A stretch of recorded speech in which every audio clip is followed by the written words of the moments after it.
Today we're in the American Baking Systems test bakery, and we'd like to go over our new L-Series Planetary mixers. But first we'd like to go over the features of the mixers, and then we'll talk about how they operate. The first feature of this mixer is its solid steel construction. There is no casting, so you don't cast a crack and non-repairable. It's all solid steel construction. Second of all, we have stainless steel covered legs in the bottom that are removable for cleaning, but they keep down the chance of getting paint chips from moving in the dolly in and out. Next, we have, as standard equipment on our 60 and 80 quart mixers, we have the automatic bowl lift. Bowl up, bowl down. While we're in this area, we also have a full cage, which covers the entire bowl, front and rear, for safety features.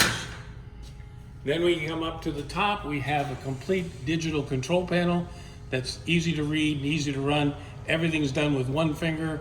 Turn it on, and we'll go over the operations later. Turn it off, and set the timer if you want a time. It'll run with the timer or without the timer. So those are the features of the machine. Now we'll go over how to start the machine when you first get it and how you run it each day.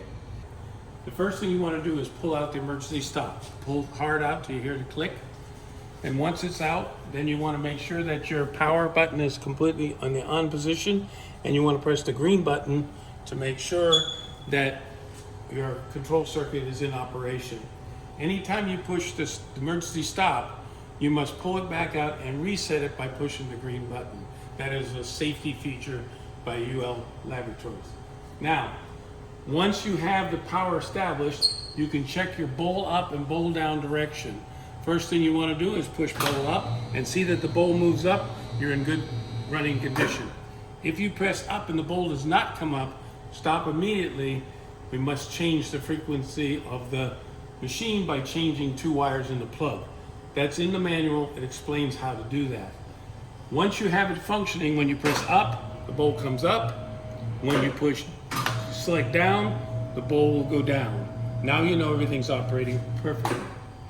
Now, when you have the bowl in the full up position, you don't have to hold on to it. It'll come up and stop automatically. Now you'll see that your control is now lit. So when your bowl is not in the position, you will see that there's no lights up here. That's telling you your bowl is not fully up. Now when your bowl is fully up, now if you open the safety cage, you will see open shows up on the main panel. When you close the guard, you will see that now you have operation, which speed you want to run, and the timer if it's engaged. Okay, now we'll show you how to put the tools into the tool hub. You want to start with the tool in the center, come up to the hub, up all the way up to the top with the 2 pegs sticking in, and then you want to lock it in place. So you see that the pin is locked all the way to the stop. This is going to keep your tools in the proper position. If they're not locked in, they could move and damage or start to come out during the mix. That you don't want. Now once the tool's in, then you bring your bowl fully up. And as it's in full upright position, then you can close your gate. Now you're ready to start your mix. When you start your mix by turning on the power, you see you have slow start. You have slow start up in every gear, every set speed. Now to shift up, you simply press the button, 2nd speed, 3rd speed, 4th speed, 5th speed, 6th speed, 7, 8, 9, 10. Now, to go down, you press the down button to get all of your different speeds, and then when you want to shut the machine off, you shut it off. If you want to time the machine, you turn it on, you move the machine to the speed that you want, and let's say you want 2 minutes, you will then, or 1 minute, or 2 minutes, back down to 1 minute, then you leave it alone, and the machine will shut off automatically.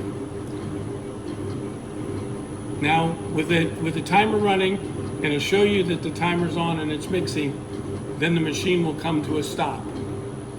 And one of the things that's important about this too is that whatever set speed you're in, this will always start on low speed every time.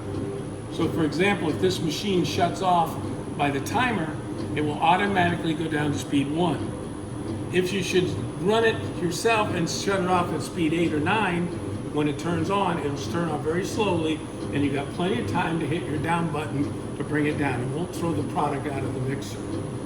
So as soon as we time out here, so you can see now it's timed out, shut off automatically. Now you can bring it down to the speed you want to start. Let's just start, for demonstration purposes, start number 1, set speed number 1. Now, it's important to notice that these speeds are set speeds. Each one has its set speed within the inverter. So it's not a variable speed mixer. It's a 10-speed set speed mixer that runs at the same RPM in the set speed that you want it to every time. Now, once you have your mixing, you press the on button. Number 1 is slow speed for incorporation. Chocolates into egg whites, meringues, this type of a function. Now the next one up is again a folding speed. Now, 3rd speed is like 1st speed in other mixers, other gear mixers.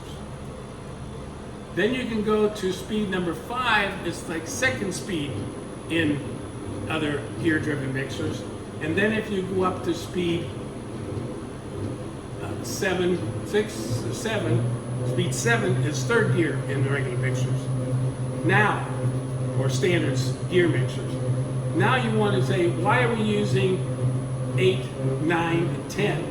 This allows you to do egg whites, whipped cream, especially on a day where it's a little humid and a little warm, and it'll help you get your egg whites and everything developed much faster.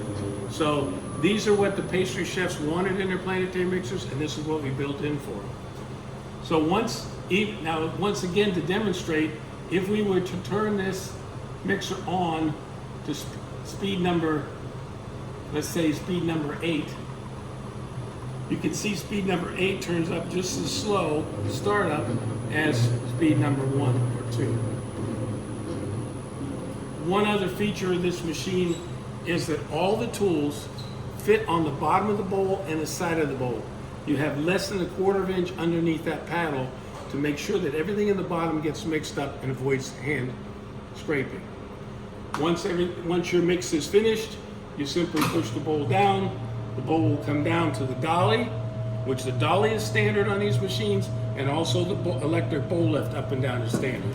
Once that's down, open your gate and take the tool, loosen the tool out. Just by moving it to one side, then it'll come down, and you can bring your bowl and your dolly fully down, remove from the bowl. So this is all the operations on the 20L, the 40L, the 60L, and the 80L. All those are the same. 80-quart mixer, 60-quart mixer, 40-quart mixer, and 20-quart mixer. They use the same control panel and the same operation. So if there's any questions, don't feel free to contact American Baking Systems. We know that if you use the Planetary mixer for all your cake needs, batter needs, frosting needs, and definitely what a Planetary is designed for, and use a spiral mixer for your breads and heavy doughs, you will have long life out of both. The other important issue is here, this home mixer is designed to be serviced in your bakery.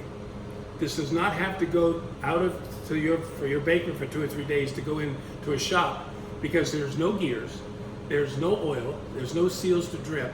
It's simply a solid drive, set drive motor system with silent belt drive that absolutely will not slip and will give you perfect speeds every time you select it, the same RPM every time you select the speed.